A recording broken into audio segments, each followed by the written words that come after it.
All right, hey there, folks. With the world going just a little bit bonkers right now, I figured it was more important than ever to keep bringing book tour to you. So, welcome to Russ's Rockin' Rollercoaster, intriguing interviews with creative minds.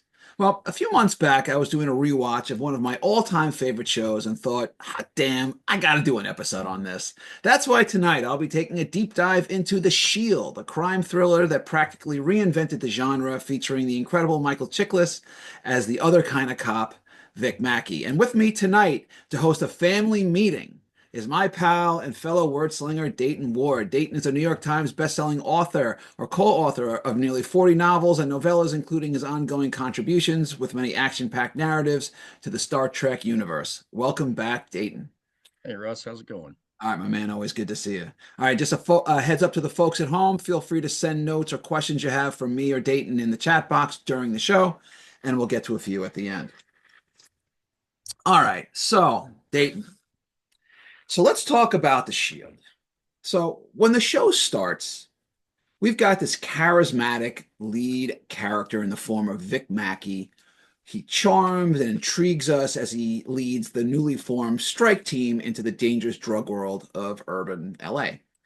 But by the time the pilot episode ends, we get a pretty clear look into the monster behind the cop. So why didn't we stand up and say from the get-go, damn, this is just not a good guy? I I think we all knew immediately he was not a good guy, but if you were like me, I watched the show. I've been a big Chickless fan. I watched him on the commish, but I didn't follow that show religiously. And all of a sudden, he's all bald and bulked up, and running around and doing all this crazy stuff. And it unfolds mostly like a regular cop show for like the first 45 minutes or so, He's and then up. it starts to turn a little darker, and then that last scene, I mean, if you're watching this, I'm assuming you've watched the show. Yeah, look, so, we're doing spoilers tonight, folks. so, So sorry. yeah, when he shoots Terry Crowley, right there, and I mean, just cold, not even by accident or reluctant or whatever, he just flat out puts one in him. I was just like, okay, You know I'm in for the what? ride. What's really chilling for me when I watched it again is right before he kills him. So Vic and Shane, Hmm. like they have like a conspiratorial moment, like they They kind of do, like, yeah. right, because we see Shane's face and Vic's back is to us, and they kind of like lean in a little bit, like they're going like, uh-huh, Mike, we got all the details down, right, right, and they're very kind of cool and collected, like they're just chatting, and then Vic just turns around and just shoots him right in the face. Yeah, you You know, can like, tell that this was planned. It was, they were waiting for the oh ideal yeah, moment. oh They went yeah, in there knowing this was how it was going to shake out. right, and you're And sitting there and you go, because you're right, up to that moment we don't know what show we're actually watching. We right, think we're exactly. we think we're watching a different show. And then in that last 5 seconds, we go, Oh, we're going to do that. oh, Okay. oh, we're watching this show. Oh, what the fudge is I this? mean, we knew he was willing to bend rules because Right, he had informants and he had drug dealers that he gave a pass because they gave him info, right. and he skimmed a little money here and there, and he didn't observe all of the rules, and so you knew we were dealing with a cop who didn't mind playing in the gray areas. I just didn't realize we were going to go all the way to the dark side Oh in the yeah. first episode. Now we went from gray to black Yeah, pretty quickly. pretty So quickly. because we see the Shield, we see the world mostly through Vic's eyes. He's the protagonist, but he's not necessarily the hero. And yet we excused many of his more excessive behavior because he and his team were going after some really bad guys. Why do you think we're willing to overlook not just bad behavior, but such bad behavior? I don't know that we're overlooking it or accepting it. I think it's fascinating to watch a character who can so compartmentalize Mm, different aspects of his personality. He wants to bring bad guys to justice. He wants to get bad guys off the streets. He's just not afraid to step on other bad guys and some good guys to get to the ultimate goal. that's right. That's what's crazy. It's like, how do you look in the mirror and rationalize what you're doing? And it's obvious that he can just put those feelings in a box to do the job. Do you think that? there was a part of him, honestly, because we saw, I can't remember what season it was. It was two or three, where we got one episode where it was a flashback to like the Mhm. year before they were on the strike team, and he was kind of buttoned up, and he's like, guys, I don't know, maybe we really shouldn't break the rules because it's not what we're supposed to do. And they're like, I don't know. And he's hemming and hawing, and then by the end of the episode, he's like, wow, that was like easier than I thought, right? And then that Yeah. kind of opens up the door. My question is this: do you think by the time we meet Vic, so he's fully formed at that in Mhm. that version of Vic, do you think that he was really about how much of him, or was any of him really about really getting bad guys off the street because they do bad things? Or was it just a mechanism for him to be basically a great white shark, just dominating the other sharks? I think it's a little bit of that. A little bit. I mean, I think he actually started out with a sincere desire to clean up streets. He just didn't have a problem breaking rules. And like you said, after you break the first one, after you enjoy the rewards of breaking the rules the first time, it gets easier with each successive one. And I don't, it's hard to actually figure out how he made the leap to shoot the cop, to shoot Terry Crowley. And it's like it's almost like there's still a piece missing. And you're like, because that's a lot, that's a pretty good leap from skimming money to killing a cop, you know. And Yeah. as the show unfolds, you start to realize that he really is just a friggin' amoral monster. Yes. And he tries to balance it out by trying to be a father to his kids and trying to do this, but he's obviously got no qualms about infidelity or lying or whatever. It's just, yeah, as the show unspools, you realize it was never a long fall for him. No, you've seen, and that's kind of what I was kind of getting to is, Yeah. you know, almost anyone else who, let's just say, you're on the job, and if you talk to enough cops, especially detectives or guys who work on the street, and they'll tell you, it's tough out there, and there's lots of decisions you have to make in real time, and you're dealing with real world elements, and you go, "Ugh, God, maybe you fudge a little paperwork here, you forget it, you leave something out there, you cross a line there. It's sort of like, well, you could say like everyone cheats on their taxes a little, right? But when they killed Terry, it wasn't just that they killed him. This was a premeditated, Mhm. orchestrated murder, and it was a setup, and then a prolonged cover up. That's just not like a panicked moment. They thought about it, they had a plan, and they justified what they did for the reasons that they justified it. Yeah.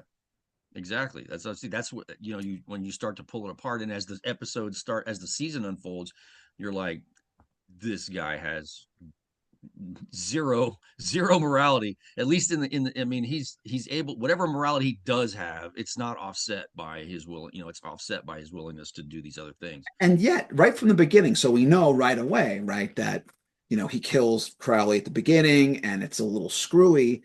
And yet, I found myself pretty quickly willing to go, yeah, but you know what though? He's kind of a badass cop, and I kind of want to see what he does. That's what's weird. It's like, how do you? It takes some incredible writing to get a reader or an audience to root for the bad guy, Yes, and yet they pull it off here. They pull it off on The Sopranos, yes, and other shows like that. It's like you're looking yourself at the shows over, like, I feel dirty because I'm yes, rooting for the villain.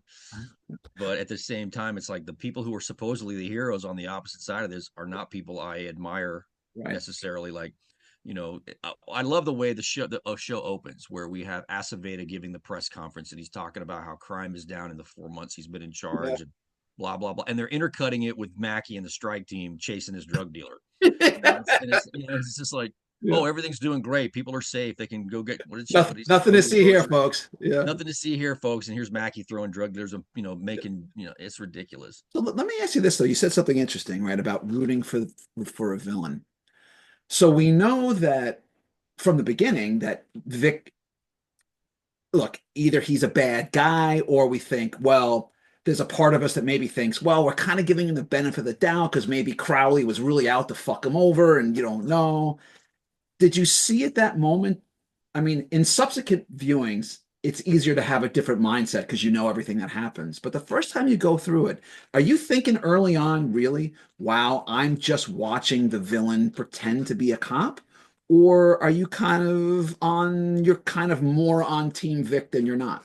Well, I mean, they screw with our emotions a little bit because they Yeah. show that Aceveda is not above, Yeah. stepping on people to get what he wants. And And we learned that, Crowley is obviously not pure because he's happy to do, he even says it when they're having their first meeting in the park. It's like, my life here is over if I do this. He knows he's betraying the code. yep, I'm not saying I agree with the code when it protects bad cops, right, but he knows what he's doing, but he can gain from it, so he's okay with doing it. right. And I mean, everybody's got their price. Everybody's got their wish list and their price, and they're willing to do things that are, beyond, outside the norm for their profession. That they're ready to screw people over. They're ready to do whatever. And what's So go ahead, man. Yeah, I was gonna say, and what really helped, I think, as an audience member, sort of be more okay with Vic was, but when we learned just how just absolutely rotted from the inside that Gilroy was, because I he don't. Yeah. because without Gilroy, there probably couldn't be a Vic. Because he Right. kind of like gave him political cover to do what he did, and you think like, wow, it's sort of like Vic is kind of like a little bit of like a rogue element, but he's like our dangerous rogue because that guy is he's just an unhinged, slime ball. I mean, you can say that Gilroy kind of, I hate to use the word groomed, but he Mhm. basically groomed Mackey to Oh be yeah, his weapon on the yep, street to get what he wanted. But absolutely. Mackey still made the choices that he made. It's like he's not stupid. He knows that if, as long as he's under Gilroy's umbrella, he can get away with a lot. So, but he's willing to go there. Yeah. So, You're right. another cop would be like, no, that's ridiculous. Why He's would I do almost that? like, in a way, he was almost like Gilroy's sort of like, you know, um, unofficial fixer, right? But Kind Vic, of, sort of. Yeah. right? Because Vic didn't realize because he's used to being in control and playing chess with the other guys on the street. But Gilroy was playing chess with he was Mm-hmm. one of Gilroy's pawns, not realizing that he was being played all along. Not in the beginning. I mean, it Right. comes to it, they figured out later, but I Yeah. mean, when I watched, I'm like, I'm never really. It wasn't so much rooting for Mackey to win as so much as it was, I can't see how they're going to write him out of Yes. this. Like, how And are the that writers going to yes, get? yes. How are they going to get him out of this, or are they going to get him out of And this? and I have to say that I realized this as it went along because I remember when I watched the first time, I would say to my wife, I'm like, this show is my weekly heart attack. Mm-hmm. Right, because every show is just pulse pounding, right? But you're right, there's so much of the show really became about it really wasn't so much as can Vic and his team get the bad guy or do the thing. It's they're going to do all sorts of shady things to get the bad guy, but every shady thing they do means seven other people are going to be watching them. And are they going to be able to squirm out of trouble just as they're going after somebody worse? Well, right. It's like, okay, it's one thing to take down the Armenian mob presence in LA, but at the same time they decide they're going to steal all their money. I'm like, you didn't really have to go that far, dude. Well, we're gonna get to that. We're Yeah. gonna get to that. Hang on. So I think one of the elements, at least for me, that made the Shield so compelling is that Vic is often juggling multiple dangerous games. He's Mm-hmm. got tension within the strike team. He's got a frenemies kind of thing going on with Aceveda.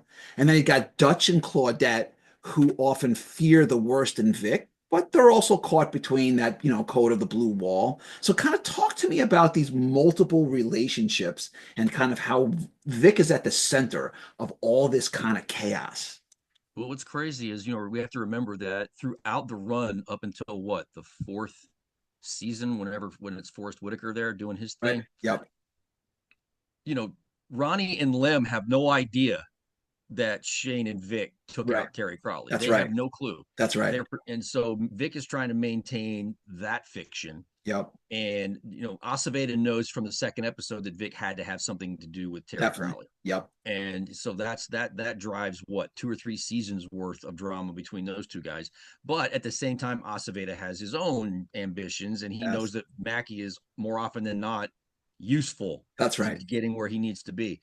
So, nobody's clean here. The only person who's probably completely clean is Claudette, at the end of it Yep. all, Yeah. you Yeah. know? right? Because even And even Dutch had his little, he was a little bit, he was a little bit of a he's a I mean, bit, he had designs on being, the FBI's yeah, next yeah, what's his name the from great Silence of the profiler, Lambs, yeah. the great profiler, Mhm. Jack Crawford, Yep. whatever. But it's like, I mean, and I watched I rewatched the pilot the other day just to make sure I was fresh with everything. And it's like, yeah, he was using FBI like criminal behaviors Uh, language, on the crime scene. And even yeah, Claudette's busting his balls for it. It's like, just call him a victim, yeah. or call him the perpetrator or He whatever. he wanted every case to be the great case that was gonna put him on the New York Times, the front page of the Times, and they would write books about him. Right. Yeah. So, but as far as Vic, I mean, he's balancing. He's trying to keep his wife and kids doing one way, and he's trying to keep the numbers up so that Aceveda stays off his back and the strike team's back, right? So he's got to make the arrest numbers and he's got to make the drug busts and all the other kind of stuff. Yeah. And they're doing all that, but the network of people that he has employed to create this, ability to go after certain drug lords while leaving other people intact.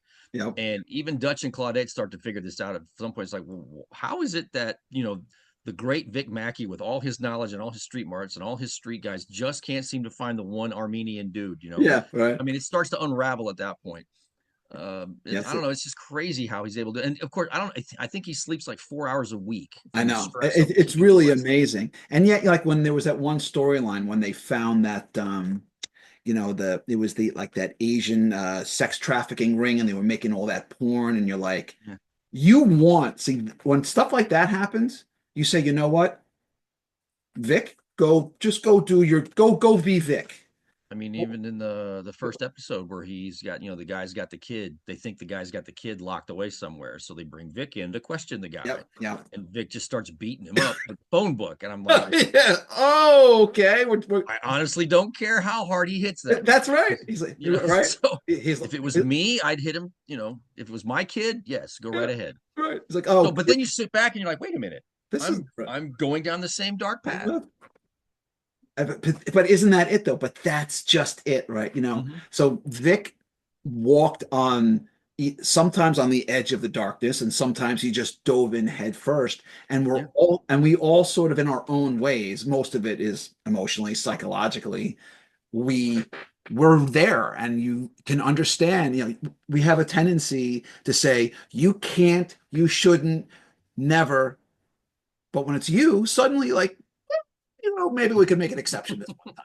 Well, that's what gets him in trouble that first Yes, it time. does. I can make an exception this time, And and then what the was next sort time of he's amazing to me, and I think you said it right, so he's juggling all the mental gymnastics that he has to do to keep it all together. And it kind of reminded me of a scene it was late in the run of The Sopranos when I can't remember who Tony was talking to about the pressure of being at the top of the pyramid, right? Mhm. He's got his guys underneath him. He's got enemies on the streets. The FBI's after him, and he says he basically something to the effect of it's almost too much to take to the point where you have to think about eating one because you just can't hand the pressure is so immense. But Vic is never there.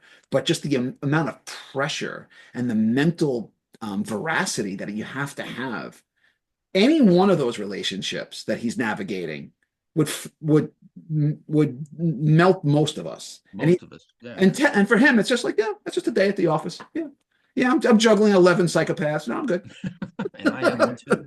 Okay, so now you mentioned it briefly. So on the home front, Vic is battling different problems. And it turns out he has not one, but two autistic children who he seems to very clearly, he seems to love them. And he seems, at least on the surface, to value his wife as long as she, doesn't ask too many questions. At what point does Vic start to lose control of the narrative of, the facade of, the fable of Vic Mackey? It doesn't really take long for the first cracks to appear, right? When does she leave him? End of the first season? I don't think it was the end of the When it first season was the end of the first is season. when So Gilroy. So it was some time not super. I don't think it was super long after it that. wasn't super long, but I mean, Remember she's all, and I forget his wife's name. Corinne? Uh, yeah, Corinne. And so she's she starts to suspect things early on. It's like, how much overtime can one cop have? You know, how much overtime can one cop do? And you're always out in the middle of the night. You're always doing things. And you come home And with wads of cash. come home with wads of cash, and you come home with, and then of course that's before we even get to the infidelity, which I don't remember how long it takes for her to figure that out, but it doesn't seem to take very long.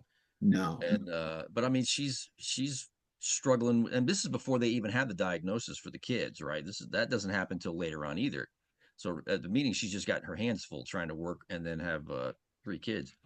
So while he's out at all hours of the day and night doing his thing, and he's the classic, old school guy who goes to the job and leaves all the home stuff to the quote unquote little woman or whatever. Right. And it's just kind of ridiculous and how quickly it unravels on him. I think, in the context of the show, I don't think she got, and it was the creator, it was Sean Ryan's wife, actually, John Warren's wife, yeah. right? I don't think she got enough credit for being able to, I mean, talk about, like the long suffering. I mean, she could have completely wilted and been overrun by him, and she hung in this. She was, in her own way, she was pretty freaking tough. I think that was pretty on point because you deal with the spouses of like cops and firefighters and military people, and they have to be strong. They have Yep, to be stronger than the average spouse or partner because of the that's right. demands of the other Yep, person and the job and the absolutely. risks they Yep, undertake. So they tend to be a special club of folks, yep, at least in my experience. yep, absolutely. So she's definitely not a little wilted flower. No, She's in mm-mm. total. She has enough wherewithal to stand toe to toe with him, and she doesn't put up with his crap. And she knows when he's full of crap. I mean, she Yep, can sense it, right? yep, That radar goes off. sure So I does. like the way they wrote that. That that not the unsuspecting wife, and that's the Yep, part of the problem that gets her in trouble later on. Is like there's yes, no way you couldn't know yep, he was doing shady stuff, yep, but yep. yet at the same time she's like, I got 2 autistic kids, Kids, like, so and what do you want me to do? Right. yeah, I'm exactly. trapped. I'm trapped. That's All the right. that's the So, human element, yeah, not the good stuff. absolutely. So, all right. So let's talk about, so Shane Vendrell, who was portrayed in my mind brilliantly by the absolutely great Walton Goggins, was done in really from episode one with the murder of Terry Crawley. But ripping off the Armenian money train set the strike team down a path from which they never recover. Lem, in particular, never the same. And it Yeah. puts a wedge between Shane and Lem. So talk to me, and this is what I think was the undercurrent, the real brilliance of the show is about kind of the internal battle for the souls of both Shane and Lem, caught between various dynamic forces. Talk to me a little bit about that. Well, you remember early on, Shane was still a little shook up by Mm-hmm. what happened with Terry. Yeah. Like it's even though there's no way he could not have known that was going to happen. It still weighed on him to a point where Mackey had to kind of take him aside and remind him to keep it to himself or bottle it up or forget about it, whatever. But Lem was always sort of the good conscience. Yeah. He actually believed in the mission. Yeah, I he mean, did he'd actually. go along with the stuff that was sort of bending the rules and the gray areas. But I mean, I think he had a line that he wouldn't cross, and he found himself dragged over the line more than once. And like you said, the money train, it wasn't the money train itself. I mean, he kind of freaked out about it, but when the time came, he stepped up and helped He the did. team do what they did. But it bothered him from that moment. And then once, of course, they realized the money's marked and the feds are watching, Oh my and God. there's no way they're going to be free of this. And the Armenians are hunting them, Yes. you know, and it's like, so he gets ulcers, right? Yes. And So he's literally puking up blood.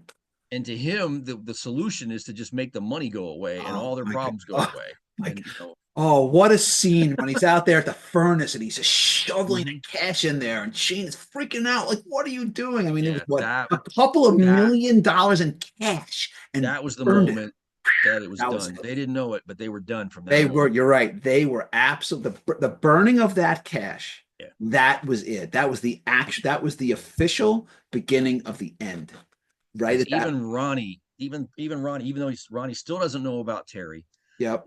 Ronnie was on board with the money train, Yep. and he was on board with the retirement fund, Yep. and and was mad when Lem burnt it. So he's already being pulled, and he has no idea just how big the weight is around his ankles yet. Yep. Yep. But Lem, yeah, that was the beginning of the end, and I think that basically just that drove the next however many seasons, right? What, Yeah. 4, 5 seasons? A couple of seasons, yeah. And Because at the end, we're yeah. gonna get to some big we're gonna get to some big stuff in a minute. So the Shield also gave us some brilliant guest stars, including Oh man, Anthony Anderson as Antoine Mitchell. yeah. You had Glenn Close as Monica Rawling, Forest Whitaker as John Kavanaugh. Who was your favorite adversary and why? It was interesting because it was Anthony Anderson before he was Anthony Anderson, Right, right? that's right. He Yep. was still kind of new in the game, but he played a pretty decent bad guy. Mhm.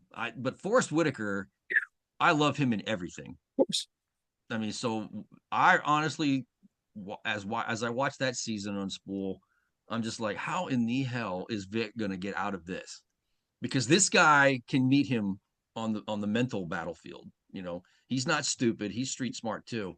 So it was interesting to watch how the writers figured this out. But when you pull it all apart, you're like, okay, that makes perfect sense. But Vic really, found a weakness, which is what he always does. yep. He found the weakness, he found the blind spot, and he squeezed on it. Yep. And I remember watching it again and the way that he was, because, when you rewatch it, you know exactly what's happening. It's a different perspective. And just the way he comes in and the way he's just playing, he's playing on Corinne and the way he's manipulating her. And I'm thinking, and I'm like, and it's like my gut is in knots. And I'm like, you are such a scumbag that you're doing Yeah. to this one, because this woman really, she don't deserve what she's getting.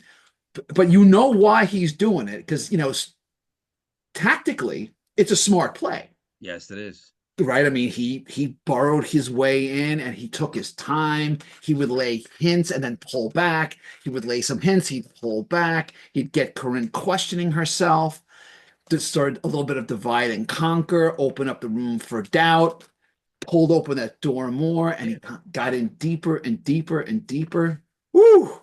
Well, I mean, for her, it was a turning point because he revealed just how much of a villain Vic is. Now, and Mhm. even if she didn't believe everything Right. he was saying, there was enough there. Like, how does Vic suddenly have enough money to put two kids in a special school or whatever for Yeah.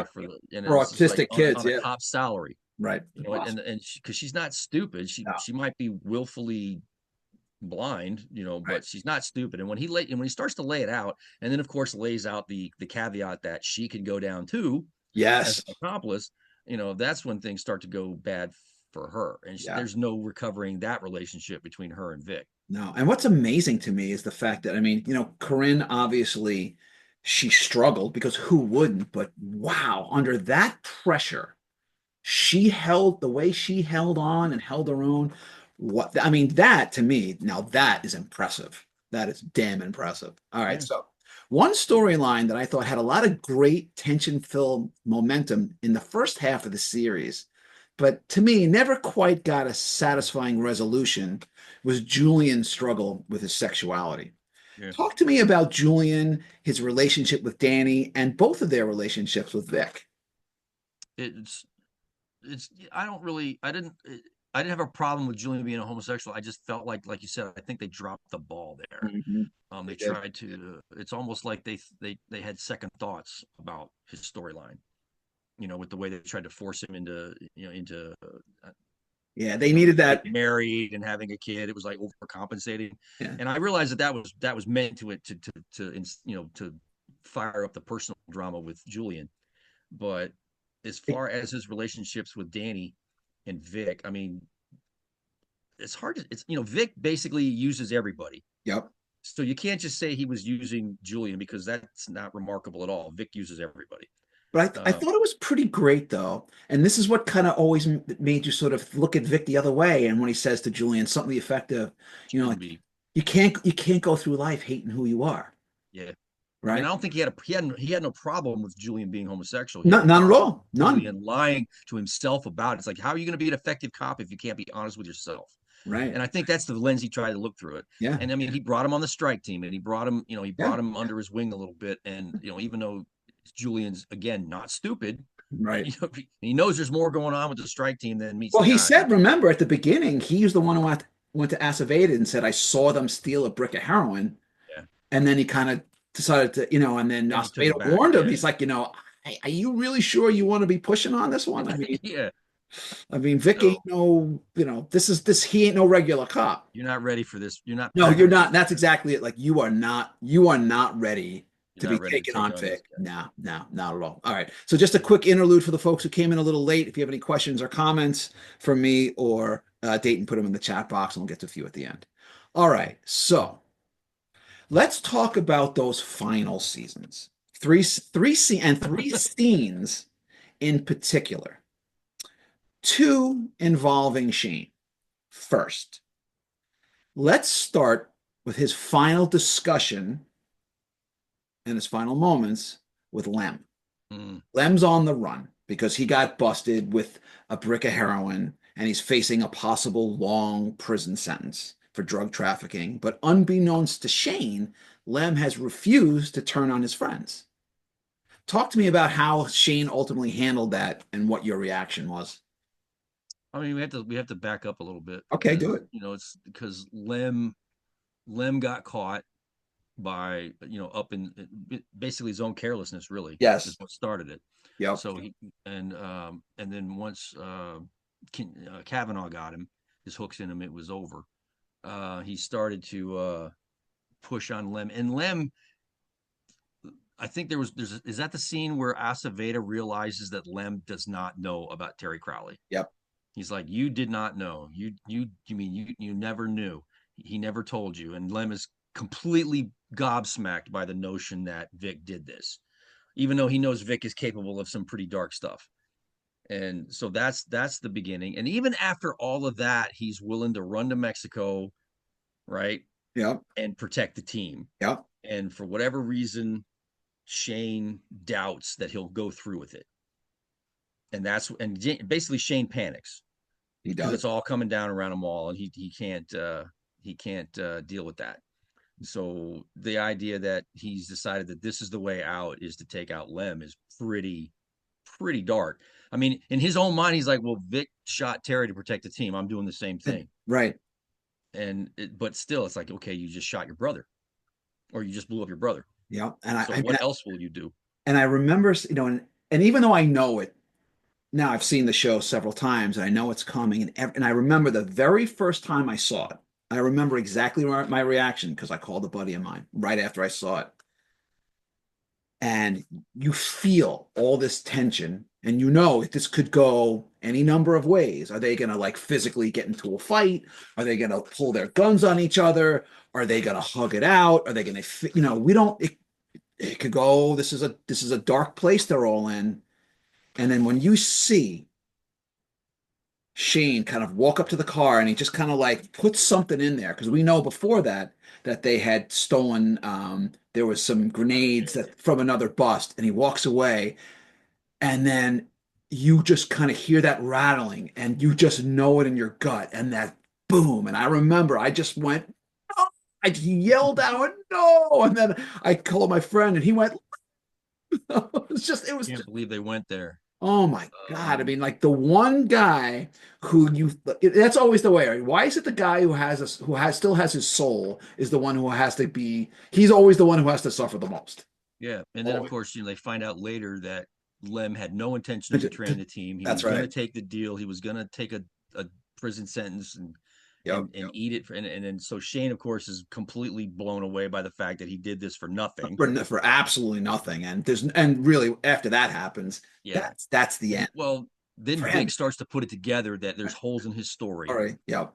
And it's like, okay. And then the realization of what Shane did starts, and that is the roller coaster. That is when we are off to the, that's when it starts, and we're never coming back from and what's kind of amazing to me is that so Vic kills Terry, but Terry was never really one of them.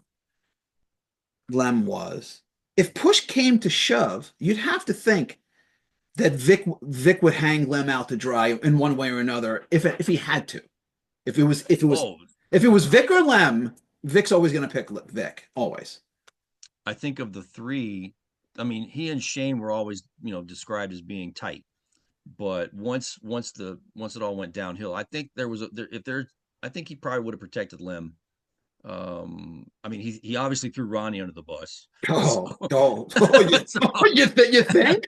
You so I think? mean, I guess if Lem was still standing at the end of it all, along with Ronnie, yeah, he probably would have thrown him under the bus too. I mean, I don't Well, see a way out of that. I mean, what a moment at that end, right? When Ronnie gets busted and he goes, "Wait, you get a job and benefits, and I have to go to jail for the rest of my life?" Yeah, you told him everything, and Oh, then yeah. and I know we haven't gotten to that part Yeah, yet. so let's keep going. So all right, so that was Shane's first big moment. Then, of course, in the penultimate episode entitled "Family Meeting," which you could argue was one of the most devastating episodes of any show ever.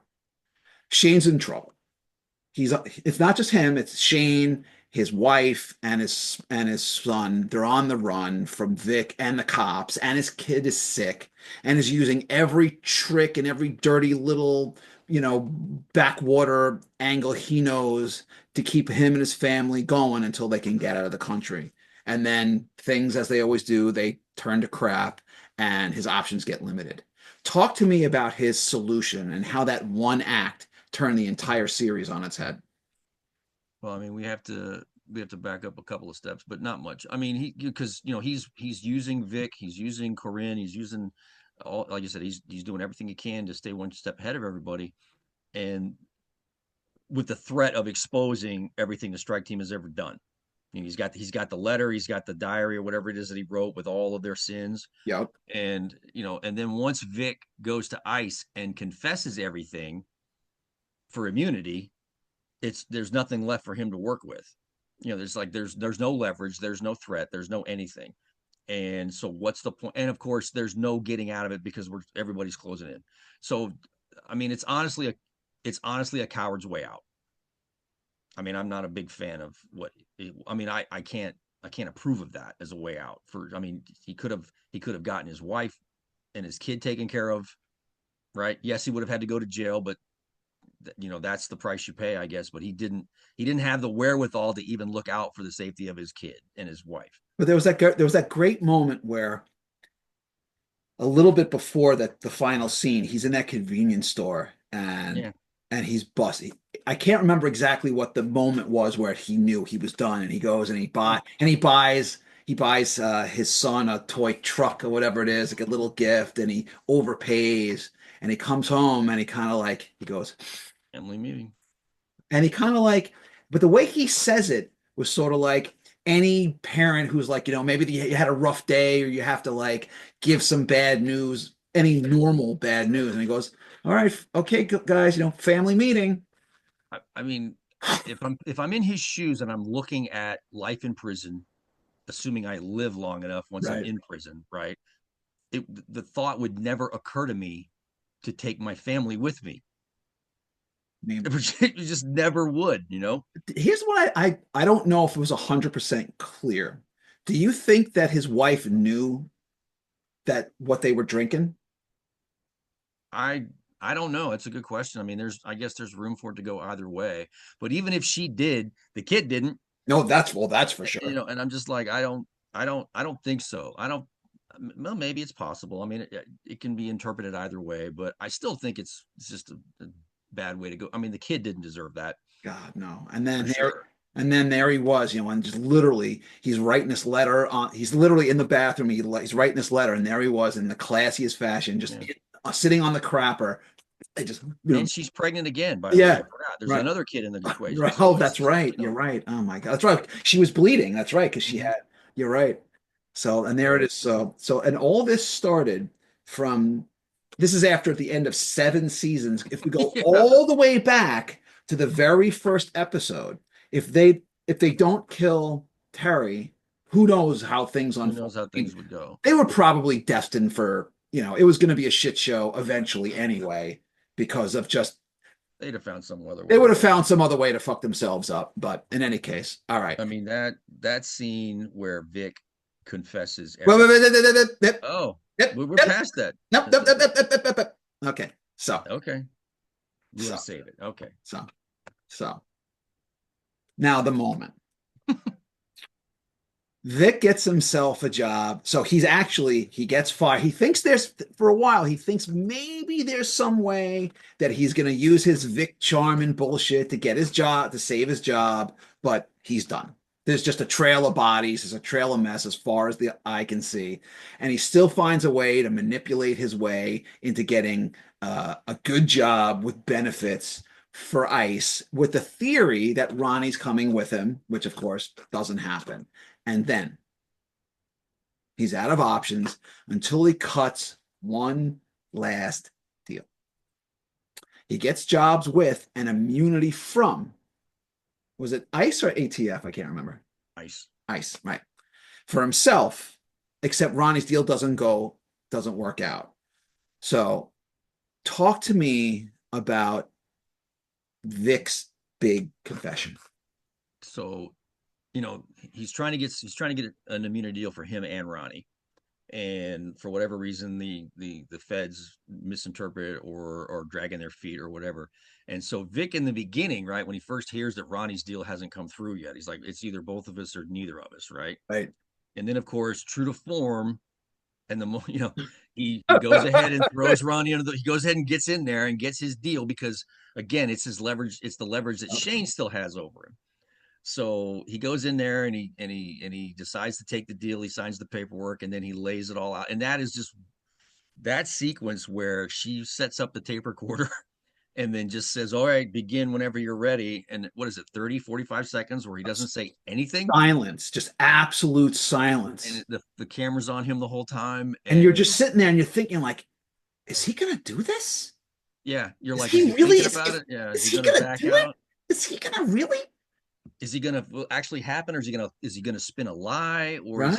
is he gonna maybe he's gonna have second thoughts and wait for Ronnie's deal to come through? And We you all can know that's see not like gonna that's what he's doing. He's running, happen. calculus in his head, right? He's doing astrophysics in his So head right there, looking at every angle and deciding like, because if he goes, he can't partially do it. They said you have immunity for everything that you confess. yeah, You get immunity for everything.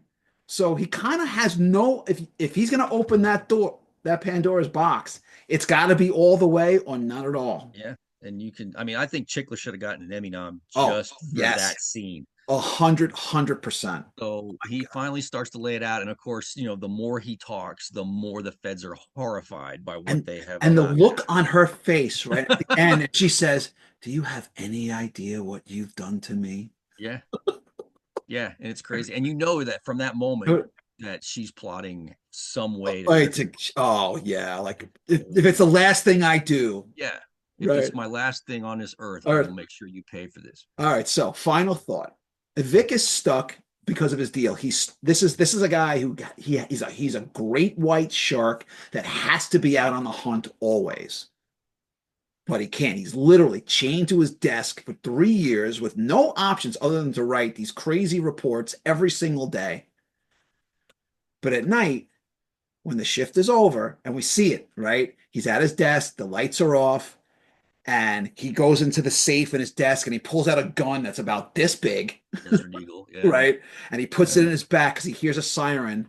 Do you think Vic makes it the full 3 years? No, I don't think he does. I don't think he makes it 3 weeks. It seems hard, it So, seems hard to believe that. I mean, 3 years is a long time to well, be caged. and you know that every day she is making it absolute Absolutely. hell. Oh yes, in every way possible. She's diminishing him, she's disrespecting him, she's emasculating him in every possible way she can dream up. There's no way a guy like him takes that for 3 years without doing something stupid or just giving up. No, It's just impossible. It's not in his nature to do no, that. He doesn't bend for anyone. no, he doesn't. So I kind of wish we had seen that. I mean, I think the series wraps. It does not need a reboot or a No, sequel I or agree. anything. It's I perfect, agree. but But that doesn't stop me from wondering. wondering what if. Yeah, All right, that was great, but now it's a time for the show where we spin the wheel on the wheel of seven Jeez, possible forgot about this part. categories. We got wherever it lands is what you get, and the categories are: I'm the one who knocks, Dutch love, what comes around goes around, love me tender, guardrails of monstrosity, the George Harrison effect, and King Kong ain't got shit on me. All Okay, right, so I have here we no idea where go. we're going with any of this. All right, so what do we got? All right, for you, we got I'm the one who knocks. All right. The one So who knocks. while still on the job, Vic Mackey gets roped into the Breaking Bad world of Walter White. When the two of them face off, who's the one who knocks and who's the last man standing? I think Mackie knocks on uh his door. I mean, for some reason he figures out, that this guy is who he is, and that's his way into defeating the other guys on the street, or the other rivals, Mhm. Heisenberg's rivals. And of course Heisenberg's got his other brother, was it brother-in-law? That's the cop. Yep. Yep. I don't remember the show that well. I didn't watch it like I watched The Shield, but I remember there was that connection. So, how can I squeeze Heisenberg for my own ends and not trip up his brother-in-law and get him on our cases? I could totally see him using uh, Heisenberg for his own victories. You think he would out Heisenberg? No, I think it would be a combination of the two would form some kind of mutual defense or mutual pact to get whatever it is they want. I can see that. I can totally see that. Yeah. Yeah. Okay. All right. Good enough. All right. Now, okay. Now we're going to pick your poison. I got three choices for you: A, B, and C, but I'm not going to tell you what's behind each one. Pick one and we'll We'll, see what we got. we'll go with C. C. All right. So, okay. We've got the anti-hero advice column. When it comes to writing anti-heroes such as Vic Mackey, what are some guidelines you'd suggest to authors trying to thread the needle between charming sociopath and questionable hero? I was gonna say I don't know that Vic Mackey even qualifies as an anti-hero. I don't either, but He's a villain. Um, I mean, I guess there's a code that even an anti-hero follows. So I don't know what that code is for somebody like Mackey. I mean, survival of the fittest, I guess. Survival at all costs is the fittest. I mean, I don't even know how to answer that question. Yeah, I guess he's gotta have some kind of code or some kind of guidelines for how he gets through. He's got to have like the line. Is there a line he won't cross? We need to define that. How far is he willing to go? What are the guardrails? What are the absolute no's? I mean, that's even our anti-heroes have some kind of self-imposed guidelines or rules that they follow.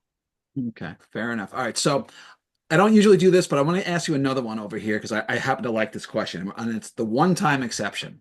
So you know that Vic Mackey's antics often have dire consequences, but he's also a guy who gets shit done that no one else can do. If you were in deep, deep trouble with some bad dudes and the law was not on your side, or you could not get justice in any other way, would you be willing, as a one time exception, to put Vic on the case, even if it meant he was going to break any rule or law he needed in order to help you out? If I personally was dealing with an issue, that's kind of like the devil. Dance the devil, right? You know? Um, I don't know. It's a good question. I would like to think I would not, but probably. Right. I guess it And that depended on how what severe we're talking right. about. And that's why we love Vic because Is my bad as he is my is, yeah, you're like, you know what? He's a terrible monster, I but guess he's our terrible monster. Yeah. I guess if it meant the difference between my family being safe or not, I probably would. Yeah. If Yeah. it was just for my own, Yeah. I'd like to think I'd have a little more resilience, Yeah. a little more resilient to that. That's all right. Okay. So now I'm going to give you some truth serum. All right. I got 10 shield related questions. You ready? All right. Is Vic Mackey a cop gone wrong or a sociopath with a badge? I think he's a sociopath. No, he can't be a sociopath because he has emotions. Yep. True. He does feel True. empathy for the right Or is he a people. monster with a badge? I think he's just a monster that grew beyond, control. Like he fed the beast one too many times, and Yeah, once he got a taste of it, he couldn't stop. that's it. Okay. Yeah, yeah, he can't be a sociopath because there's He feels definitely that, yeah. emotional Yeah, toil on what's doing a toll on what's doing. that's true. That's fair. Okay. Would Lem have been a good cop had he never met Vic? Yes, Yeah, I okay. think so. He I, might have been a guy that occasionally had an infraction or two, but I think I, he more or less would have been a good cop. Yeah. okay. Putting aside how you know it played out, at the time they planned it, do you think the money heist train heist was worth the risk? No, Yeah, they were insane. they were insane as you. I mean, those guys were some crazy The entire motherfuckers. Right? Armenian mob. No, Yeah, no. no, yeah, no way. Okay, who would have made a more effective partnership long term? Vic and Claudette or Shane and Dutch? I think Vic and Claudette actually did work well together on the times we saw them work together. She understood what he was and knew how to use him effectively. And he knew not to push her past a certain point, Yep. you know. Yeah. So they did work well. I'm not saying they were happy with the arrangement. It wasn't a happy Well, that's for marriage. sure. Definitely, the respect is not the right word. Appreciation for their skill sets. Yep. I mean, he never doubted her as a good cop. Yeah, they both knew what the other was capable, good and bad, what they were capable of. I mean, he always held her in high regard as a detective Yes. and respected her skills. Not like, I mean, and even he had a grudging respect for Dutch after a point. He knew Yeah. that, given enough time, Dutch would figure his way to them. Yeah. Um, Yeah. yeah, Dutch that, sleeping with his ex-wife probably wasn't such a great that move. was not a good move. Not a No, good move. it really wasn't. Like of all the guys you're gonna mess with, like him, really? It's another thing. It's one thing to do it. It's another thing to like advertise I or said, gloat about it. oh, Like I know. that's just Stupid. set That was yourself just on stupid. fire, dude. I know. I know. That's the thing. That was the thing about Dutch. He's and a brilliant performance as Dutch, but he just socially could never freaking figure himself out. All right. He was book smart. He was not Yes. street smart. No, not even a little. All right. So Aceveda was a political animal who made many deals with the devil. Was he ultimately a decent guy caught in a tough spot or a selfish opportunist who justified his shortcuts to further his ambition? It's somewhere in the middle. There's definitely a blending of that because I mean he wasn't immoral. He just didn't have a but he wasn't, pure either. He definitely didn't have a problem bending rules or taking advantage of a situation to No, he fulfill. really didn't. No, he didn't. But I Vic. think there was a line there. I mean, there were times when he did something that screwed something up, like when he accidentally got the one cop killed or whatever. He Right. did something stupid, and obviously you knew that was not his intention. No, no. Um, Okay. So, Vic loved his children who bent over backwards to fund the care they needed. But was he a good dad? no, he was a shitty dad. Yes, he was a terrible, horrible dad. Yes, he was. Okay, so to me, Danny was a great character, but she did choose to have an affair with Vic. And when confronted by Corinne, Danny pushes back, putting all the responsibility on Vic. Does Danny's affair with Vic undercut her as a character, even though she later concludes Vic is out of control? Or is she just another victim in a long line of Vic's destructive force? Mm, I mean, people make mistakes, Yeah. so you can't damn her for having an affair. I mean, he had the affair too. It was a mutual thing. So it's not fair to like load that on to Danny and Vic gets away with not being demonized for that. As far as Corinne, I mean, Corinne didn't deserve any of that, but Corinne should have also known that it was more as much Vic as it was Danny. Yep.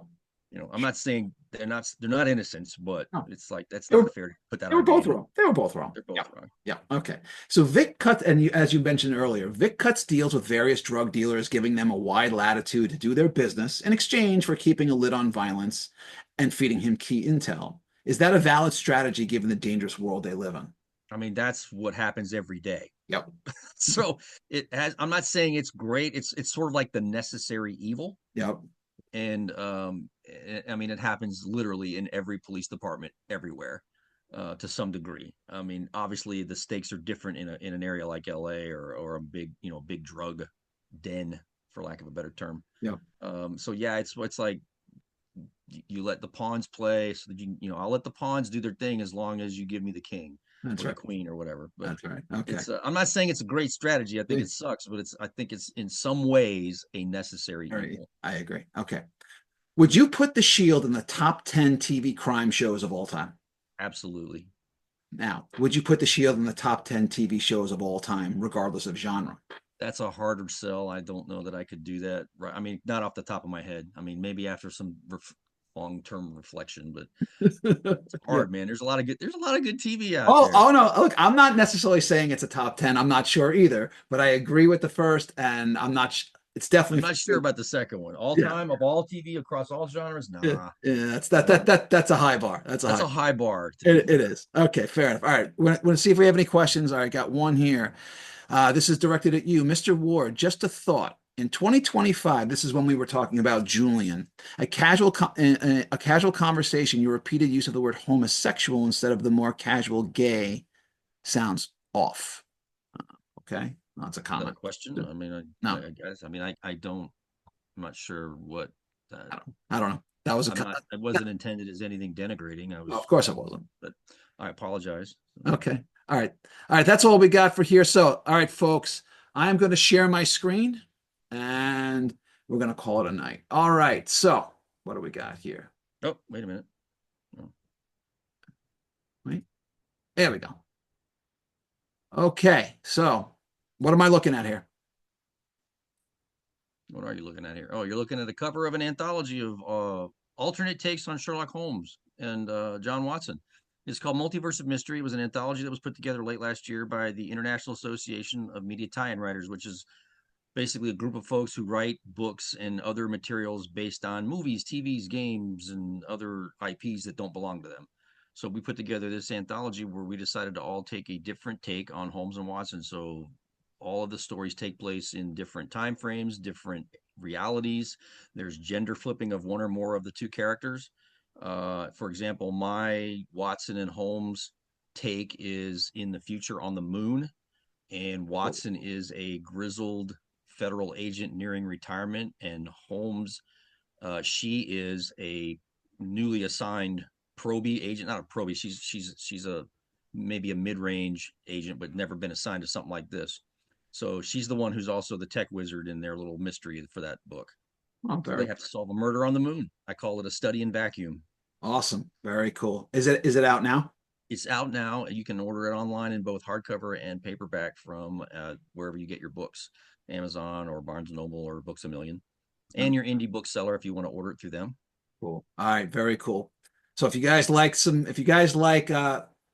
Sherlock Holmes and Watson, and in particular, you want different takes on the characters, I strongly suggest you check this out. This is a great lineup, and I think you're going to love it. All right, as for me, since we've been talking about crime thrillers tonight, I'm going to encourage everyone to check out Trigger Point. It's the latest novel in my ongoing series featuring hard-boiled private eye Angela Hardwick. She's got a sci-fi twist to her, so in my mind, she's part Blade Runner, part Doctor Who, and part John Wick. And I'm really kind of stoked to announce that Trigger Point was recently announced as the Black Phoenix Reviewer's Choice 2025 Book of the Year. So that was kind of a nice little way to end off 2025. Just for those of you who don't know, so Trigger Point, Angela Hardwick is, for reasons I will not explain, has recently been released from prison. And in her first case back, and probably appropriate to the Shield, she's hired by a very nasty pimp who she does not want to work with, but she feels she needs to. His best earner has been killed, and he wants to find out who it was because this is personal for him and it's not business. And that leads Hardwick to being partnered with a sketchy detective. And along the way, Hardwick's partner, Eric Whistler, goes missing. He's caught in some sort of a temporal loop where he keeps phasing in and out of matter, and he's only available for a couple of seconds at a time. And his messages are unclear, and she's only getting fragments. So she's trying to rush to save him, while she's also trying to find out who killed this pimp. But meanwhile, the structure of the fabric of space time is literally disintegrating. And all these elements kind of somehow get woven together, and Hardwick winds up going down a cyberpunk world, and we've got pimps and we got prostitutes, and she goes into this long realm into the dreamscape where it gets pretty horrifying. And even right here, you can see some of this imagery here. This is actually very specific to some of the madness in Hardwick's world. And finally, just to be clear, in the Hardwick series, these are standalone novels. You do not have to commit to reading the whole series. You can read them in any order. You can read one book. You can read them all. It doesn't matter. So don't feel like, oh, I have to read the whole series to enjoy Trigger Point. You don't. You can jump in and read this one on its own. Trigger Point is available on Amazon and published by Crazy 8 Press. And as one last thing I want to mention, I was asked to do this. So for those of you who don't know, I am a member of Crazy 8 Press, and we have a new project coming out in a couple months called PRISM, which is the program responsible for intelligently saving mankind. These are 80s style, it's set in the 80s. And if you want to think about shows like Mission Impossible and The Fall Guy and Remington Steele, these are fun, they're standalone missions where fragments of this alien technology or satellite or something have fallen to the Earth, and our agents, their mission is to retrieve the pieces and bring them back, and that is it. They have no idea what they do or what they're attached to, and everyone's kind of writing different missions, and they're all going to be coming together as a team. And the final mission for the whole book, these are standalone stories, but it also has an overarching theme.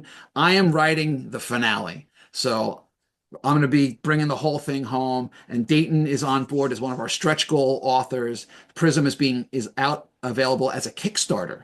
So if you guys want to sort of consider funding this book, you can check it out on the Facebook page and others for Crazy 8 Press for Prism. We still got, I think, a couple of weeks left where it's still live. We're really close to being funded. We're just a couple $100 away. So if you want to get involved in something really cool, I hope that you'll be willing to check it out.